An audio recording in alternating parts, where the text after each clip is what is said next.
साल 1958 वसंत का मौसम था। एक तरफ मसूरी के प्रतिष्ठित चार्लीविल होटल में लोग छुट्टियां मना रहे थे, तो वहीं दूसरी तरफ देश की लोकसभा में इस होटल का भाग्य बदलने पर विचार किया जा रहा था। तत्कालीन गृह मंत्री गोविंद वल्लभ पंत ने एक ऐतिहासिक फैसला लेने पर विचार किया। 15 अप्रैल 1958 को उन्होंने लोकसभा में एक प्रस्ताव रखा। उन्होंने कहा, हम नेशनल अकेडमी ऑफ ट्रेनिंग की स्थापना करने का प्रस्ताव रख रहे हैं, ताकि सिविल सेवा में शामिल होने वाले अधिकारी, फिर चाहे वो प्रशासनिक अधिकारी बने, अकाउंटेंट बने या फिर राजस्व अधिकारी, उन्हें पूरी क्षमता के साथ काम करने और जनता के साथ मजबूत संबंध बनाने की ट्रेनिंग देने के लिए ये पहल की जाएगी। लोकसभा में पंत के इस प्रस्ताव को रखने के बाद इस पर काम भी शुरू हुआ। दिल्ली स्थित आईएएस ट्रेनिंग स्कूल और शिमला स्थित आईएएस स्टाफ कॉलेज को मिलाकर राष्ट्रीय प्रशासन अकादमी बनाने का फैसला लिया और इस नई बॉडी का ठिकाना बना वही चार्लीविल होटल, जहां कभी ब्रिटेन की महारानी और प्रतिष्ठित उपन्यासकार और पत्रकार रडियट किपलिंग भी ठहरे थे। ये वही जगह है जिसे आज आप लाल बहादुर शास्त्री राष्ट्रीय प्रशासन अकादमी यानी कि लबासना के नाम से जानते हैं। आज जिस लबासना को आप जानते हैं, उसको बनने और संवरने की प्रक्रिया की शुरुआत 1998 से ही हो गई थी। इस रिपोर्ट में हम आपको बताएंगे कि कैसे मसूरी का एक फेमस होटल देश का वो केंद्र बन जाता है जहां आज आईएएस और आईपीएस निकलते हैं। जानेंगे कि सभी आईएएस और आईपीएस को यहाँ पर भेजा क्यों जाता है और यहाँ आने के बाद भविष्य के ये आईएएस और आईपीएस यहाँ पर करते क्या है। इसके साथ ही बताएंगे यहाँ के उस मेस के बारे में भी जहाँ पर अगर आप बिना यूनिफॉर्म के जाते हैं तो दंड भरना पड़ सकता है। उत्तराखंड को जानने की इस कड़ी में आज हम कहानी बताने वाले हैं लबासना की और इसके साथ जुड़े इंटरेस्टिंग फैक्ट्स की।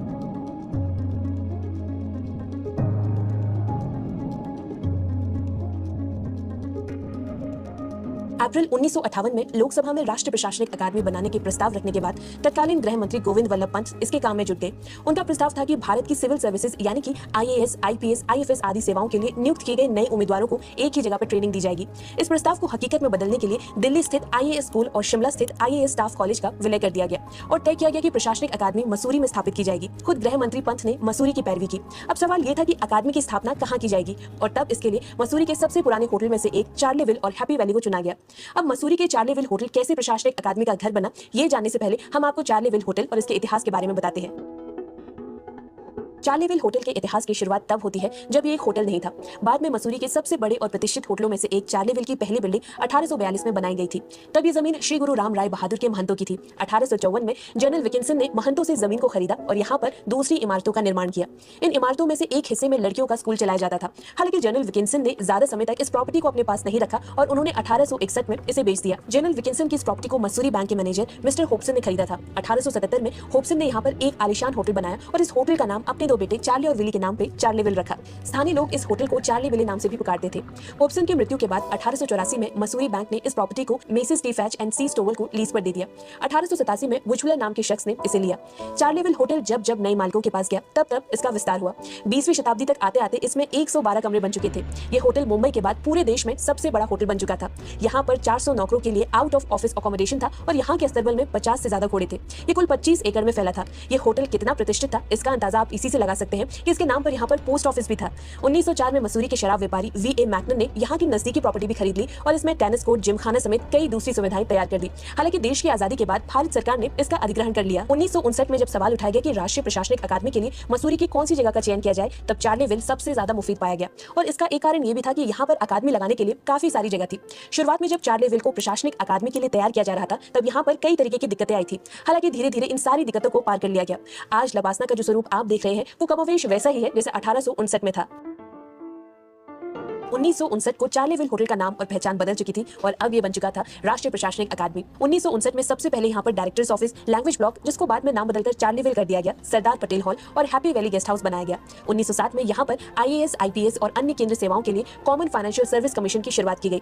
उस वक्त ये अकादमी नेशनल अकादमी ऑफ एडमिनिस्ट्रेशन के नाम से जानी जाती थी। जिस साल मसूरी में इस अकादमी की शुरुआत की गई, उसी साल 15 जुलाई को दिल्ली स्थित आईएएस ट्रेनिंग स्कूल से 115 अधिकारियों के साथ एक कंबाइंड कोर्स की शुरुआत की गई। ये वही कोर्स है जिसे आज फाउंडेशन कोर्स के नाम से जाना जाता है और 62 साल बाद भी इसे अकादमी में पढ़ाया जा रहा है। फिर 1969 में एक और बड़ा बदलाव कैरिकुलम में किया गया और ट्रेनिंग का सैंडविच पैटर्न इंट्रोड्यूस किया गया।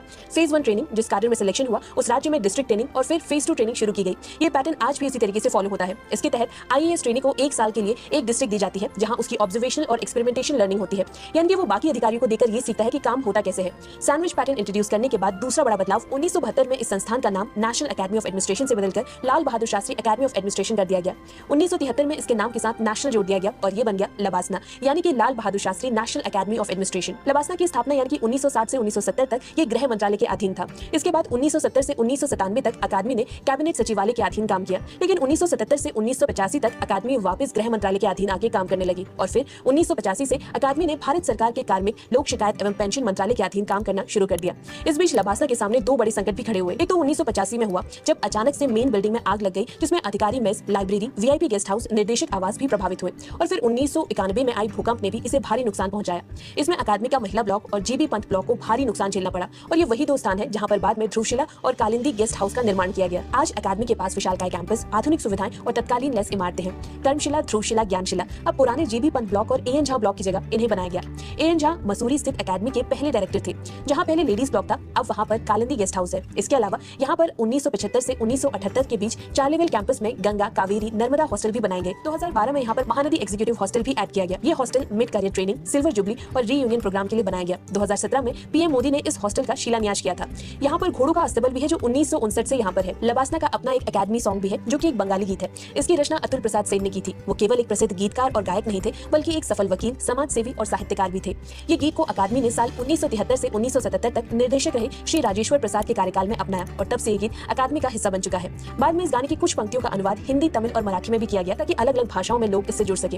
ये गीत न केवल संगीत का माध्यम है, बल्कि भारतीय सिविल सेवा के मूल्यों, कर्तव्य, समर्पण और राष्ट्र सेवा का प्रतीक भी बन चुका है। लबासना केवल भारत के प्रशासनिक अधिकारियों को ट्रेनिंग नहीं देता, बल्कि इसके साथ ही बांग्लादेश, भूटान, मालदीव और म्यांमार के चुनिंदा सिविल सर्वेंट को भी ये ट्रेनिंग देता है। इन अंतर्राष्ट्रीय अधिकारियों को भारतीयों के साथ ही मिलकर पहले 3 मंथ का फाउंडेशन कोर्स करना पड़ता है, जिसमें ये सभी एक दूसरे के साथ रहकर अपने अपने देश के विचार को एक दूसरे के साथ साझा करते हैं। आज भी लबासना देश में आईएएस और आईपीएस देने के काम में जुटा हुआ है। हम आगे आपको ये भी बताएंगे कि लबासना की ट्रेनिंग कैसे होती है, लेकिन उससे पहले उस मेस के बारे में बताते हैं जहां पर आपने कड़े नियम फॉलो नहीं किए तो आपको दंड भरना पड़ सकता है। ऑफिसर्स मेस सुनकर आप ये सोच रहे होंगे कि जैसे बाकी मेस होते हैं वैसे ही अधिकारियों का ये मेस भी होता होगा, लेकिन ऐसा नहीं है। ऑफिसर्स मेस अपने आप में ही एक संस्थान है। जब आप यहाँ पर होते हैं तो आपको यहाँ पर प्रॉपर अटायर यानी कि सही ड्रेस कोड में जाना होता है। आप यहाँ किसी से ऊंची आवाज में बात भी नहीं कर सकते। जब आप लबासना में जाते हैं तब इंट्रोडक्टरी सेशन में आपको ये बातें बताई जाती है। कोई भी अधिकारी मेस में बिना प्रॉपर ड्रेस कोड के एंटर नहीं कर सकता और अगर कोई ऐसा करता है तो उसे दंड लगाया जाता है। लबासना नियमों के उल्लंघन करने वालों में काफी सख्ती बरतता है। सिविल सर्विसेज के लिए चुने जाने वाले अधिकारियों को लबासना में आना पड़ता है। यहाँ पर कैंडिडेट्स को बेसिक एडमिनिस्ट्रेशन स्किल सिखाई जाती है। यहाँ कैंडिडेट्स की फिजिकल फिटनेस से लेकर मेंटल हेल्थ तक को मजबूत बनाने में ध्यान दिया जाता है। ट्रेनिंग के दौरान हिमालय में ट्रैकिंग कराई जाती है और हर ट्रेनिंग को इसमें शामिल होना पड़ता है। इसके अलावा रूरल डेवलपमेंट, एग्रीकल्चर और इंडस्ट्रियल डेवलपमेंट की भी ट्रेनिंग दी जाती है ताकि ऑफिसर रैंक मिलने से पहले यहाँ के अधिकारियों को सब कुछ पता चल सके।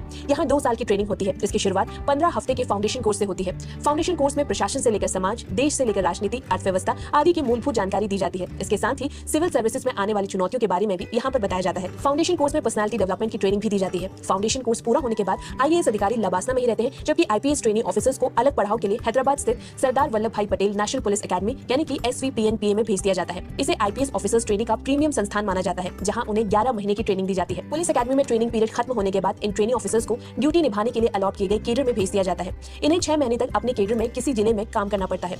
इन्होंने अभी तक लबासना और SVPNPA में जो भी सीखा है वो इन्हें प्रैक्टिकल तौर पर यहाँ दिखाना पड़ता है।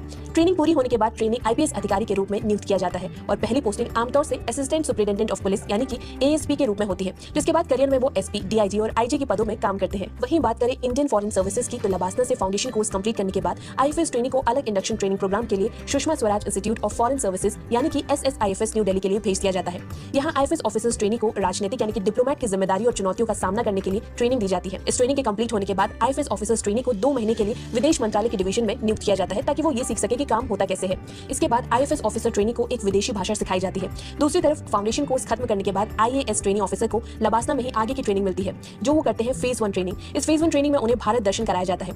इस ट्रेनिंग में ऑफिसर्स को अलग अलग ग्रुप में बांटकर भारत दर्शन यानी कि देश के अलग अलग जगहों में यात्राएं कराई जाती है। ये इसलिए होता है ताकि ये ट्रेनिंग देश की संस्कृति, सभ्यता और विरासत को अच्छे से जान सके। इस दौरान उनकी मुलाकात देश के तमाम बड़ी शख्सियतों से होती है, जैसे कि राष्ट्रपति, प्रधानमंत्री इत्यादि। इसके साथ ही उन्हें थोड़े थोड़े समय के लिए अलग अलग कार्यालयों में भी अटैच किया जाता है ताकि वो काम को गहराई से सीख सके। इसके अलावा उन्हें लोकसभा सचिवालय में भी ट्रेनिंग दी जाती है, जो भारत दर्शन का ही एक हिस्सा होती है। इसके बाद वो लबासना में वापस लौटते हैं और यहाँ पर 4 महीने की ट्रेनिंग करते हैं। एकेडमी ट्रेनिंग के बाद सभी को एक साल की डिस्ट्रिक्ट ट्रेनिंग पर भेज दिया जाता है, जहाँ वो 1 साल रहते हैं। इसके साथ फेज 1 यहाँ पर खत्म हो जाता है, जिसके बाद सभी IAS ट्रेनिंग लबासना में वापस लौटते हैं। उनकी फेज 2 ट्रेनिंग शुरू होती है। इसमें उन्हें अपनी डिस्ट्रिक्ट ट्रेनिंग के अनुभव और चुनौतियों को भी साझा करना पड़ता है। इस फेज में स्पेशल सेशन भी आयोजित कराए जाते हैं, जहाँ पर अलग अलग सब्जेक्ट के एक्सपर्ट उन्हें ट्रेन करते हैं और इसके साथ ही 2 साल की ट्रेनिंग पूरी होती है और ट्रेनी IAS अधिकारी स्थायी IAS ऑफिसर बन जाते हैं और उन्हें संबंधित कैरियर को सौंप दिया जाता है। है। ये लोग संबंधित राज्य में बतौर उप जिलाधिकारी, एडीएम, एसडीएम, सीडीओ, एसीडीओ और ज्वाइंट कलेक्टर के तौर पर अपनी सेवा की शुरुआत करते हैं। लबासना में 2 साल की ट्रेनिंग के बाद सभी आईएएस अधिकारियों को जवाहरलाल नेहरू विश्वविद्यालय यानी कि जेएनयू से एमए की डिग्री मिलती है और इस तरीके से लबासना सालों से देश को बेहतर सिविल अधिकारी देता आ रहा है और आगे भी देता रहेगा। लबासना का ये गौरवपूर्ण इतिहास जानकर आपको कैसा लगा, हमें जरूर बताएं। अगर कोई जानकारी आप ऐड करना चाहते हैं तो कमेंट बॉक्स में जरूर लिखें।